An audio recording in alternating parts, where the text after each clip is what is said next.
So this ride is all within about 10,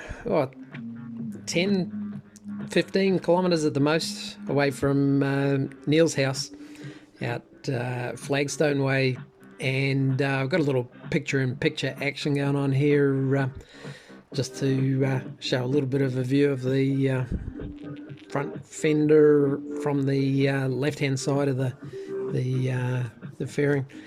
It's a little bit shaky. It's not really worth using as the full frame, but so this is Rice Road, and it now goes into a property that you can't go through.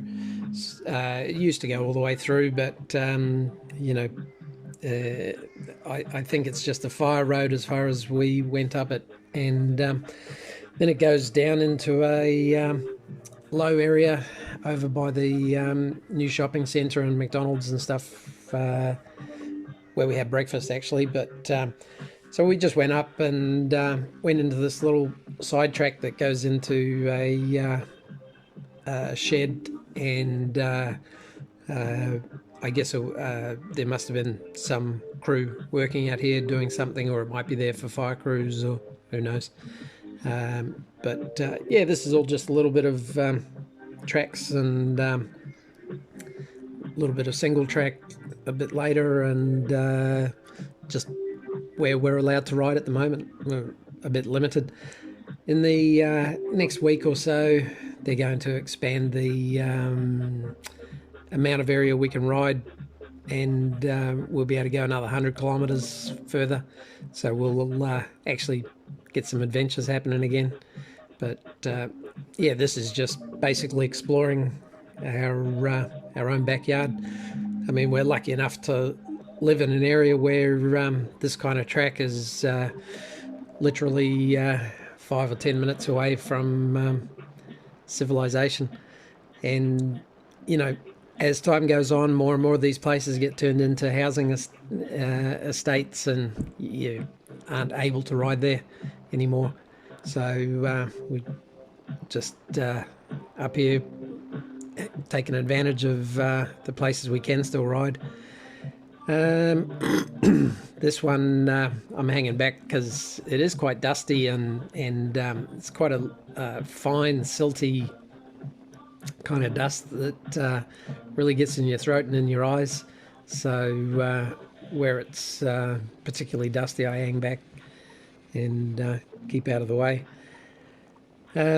Neil's ridden this track before on his smaller, Neil's on his 690, and he's ridden it before with guys with smaller bikes, and this bit that we end up coming to, this track just comes into a valley, and you can just see from the valley that it just gets steeper and steeper, and you know, it's very hard to tell on video, even with the little camera mounted down lower, just how steep these places are.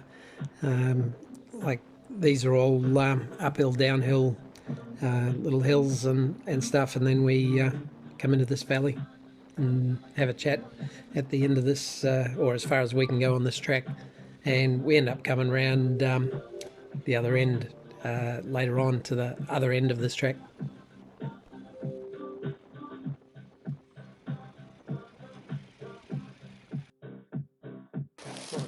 No way in the wide world. And then it just gets steeper. There's steps, and big steps down the bottom there. So this is a pretty steep valley, as you can see by the angle.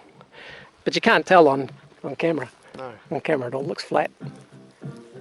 Yeah, but you know, like if you stand here and put your arm out level, or 90 degrees to your normal, yeah, and you look there and you go, holy shit, that's not that far away. No, it's got a fair rise. I don't know that I'd get up that with the tyre that I've got at the moment. And I'd even on the 690, it'd be a fucking handful. Yeah. It'd be a handful on. Your free ride would be fun, I guess. Free ride would be fun, and the 350 would rip up it at 100 miles an hour. So we left there and just decided to explore some of the side tracks that went off Rice Road, and it's a little bit less likely that you're going to come across a four-wheeler or or another motorbike. We only came across one other bike out here, so just a pretty cruisy little set of tracks. These are put in for bushfire crews and stuff to get through, so they're not particularly maintained, but you know, generally they're there just to access areas that you can't get into any other way. A little bit hard to see always what you're actually riding through and over and around because of the length of the grass at the moment. It's coming into our winter, which is our driest part of the year. So all of this stuff gets drier and drier, and less and less, you know, covering the rocks and stumps and logs and lumps and other bits and pieces. We just turned off another track. You can see another one going down to the side there, and heading down into a different valley. And this one actually ends up being a little bit of a interesting profile on this track because of the slope of the hill, and going down there's a little bit of the water ruts and stuff on the left hand side, and I'm trying to keep my bike up on the track on the right hand side, but my tires are absolutely cactus now. The back Motos Rail Z is pretty much had it. I'm getting a new set this week, and the front Michelin Starcross Hard 5, whatever it is quite scalloped, and really well, I haven't actually liked it since it was new. I've got the pressures down 20 psi in the front and 22 in the back, which is about as low as you can go when there's so many rocks and stuff around. And yeah, it's pretty hard to keep it pinned into the side on these tracks. I've got pretty much all my weight on the left foot peg trying to drive the tires into it. But good fun, and the fact that you can do this on the 790, you know, quite comfortably. It's not raising a sweat. It's doing it easy. Is the beauty in my mind of having the 790. You know, you could do this on the Africa Twin, and there are riders that do a heck of a lot harder stuff than this on much bigger bikes. But what impresses me about this is how easy this one does it. I mean, there's basically not much you can do on the 690 that you can't do on the 790, and you know, it does it comfortably and in style. I mean, I muck around a little bit with the traction control settings, you know, on some of these surfaces at the moment. While I haven't got much rear end traction going on at the moment, I've got it in traction control 1, like you can see there, but I am dialing it up for the sections on the faster bits on the road, and gravel sections, just to try and keep the back wheel from overtaking the front wheel and keep a little bit of rubber left on the rim. But yeah, she's great fun. The you know, the variety of tracks in here goes from rocky steps to sandy single track to this kind of off camber track where you know, I couldn't go very hard through the little rocky sections on the off camber. The back end was just kicking off and down towards the water channel, and if you get down in there, you're just bumping over rocks, up and down over rocks. It's not particularly fun, so I was trying to keep out of that. But yeah, I've got to say that the 790 does it also comfortably. We Neil and I in a little section which actually runs behind his house, we swap the bikes over, and then I did a little road section on the 690, and they're a very capable bike. They do everything really well, and you could put a easily put a raid garage kit on it and get a little bit more fuel and a bit better fairing and other bits and pieces and turn it into a great adventure bike. But I do think that the 790's capability to handle long days and big miles far outweighs that. I mean, here it is on some slightly more technical little climbs, which go between clay kind of area and some silty sand, and yeah, I think I had the traction control up on 3 or 4, trying to keep a little momentum and keep it going. So there's some good tracks out here, and plenty more for us to explore other days. So yeah, we swapped bikes over, and I pulled up and wanted to film Neil on my bike. So this track is the old Teviot Road, which is occasionally people get sent down it by GPSs if they haven't updated their GPS in a long while, and it literally parallels.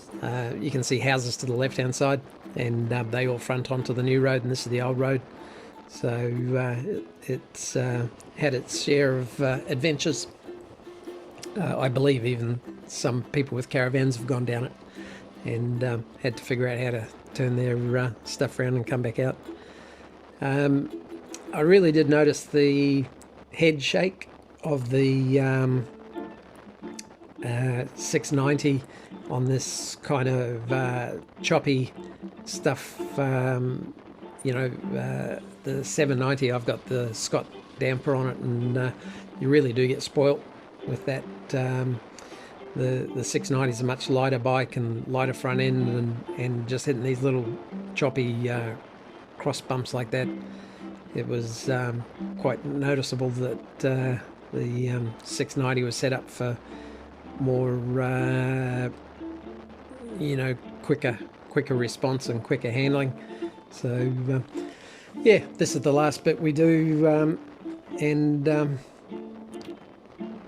after that we just headed off for a snack and back home. So it was all within, I don't know, 30 kilometres of my place and 20 kilometres of Neil's. But always good to get out and have a ride, and hope you guys enjoyed. I'll leave you for the last little bit. We do some alternate lines here and just have a bit of fun through this bit of dirt. I guess Neil's a bit spoiled if this was behind my house. I mean, I've got gravel on the acreage that I live on too, but if this was behind my place, I'd probably ride it every day to and from my place. But I was enjoying the traction.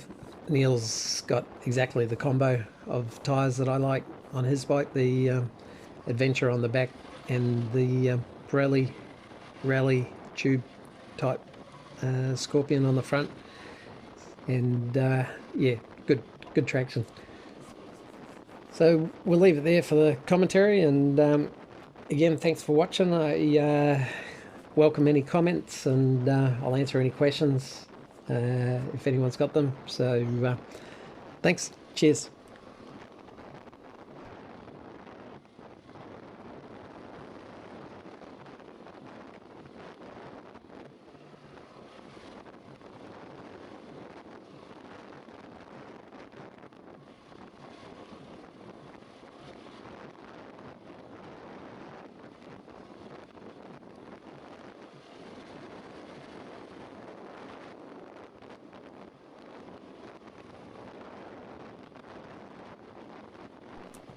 So I've got a few pics of the bike and where we stopped up in the bush. It was an interesting ride from the point of view of seeing a couple of animals that you don't see out all the time. There was actually a big, healthy, red-bellied black snake sunning itself on one of the creek crossings that I would not have been able to hold its head and hold its tail at the same time. It was easy, 1.8, 1.9 meter, very healthy red belly black, about the size of your wrist kind of thing. So don't see them very often. They're starting to go into hibernation and head away. So yeah, nice to see different bits and pieces out in the bush. So cheers, thanks for watching.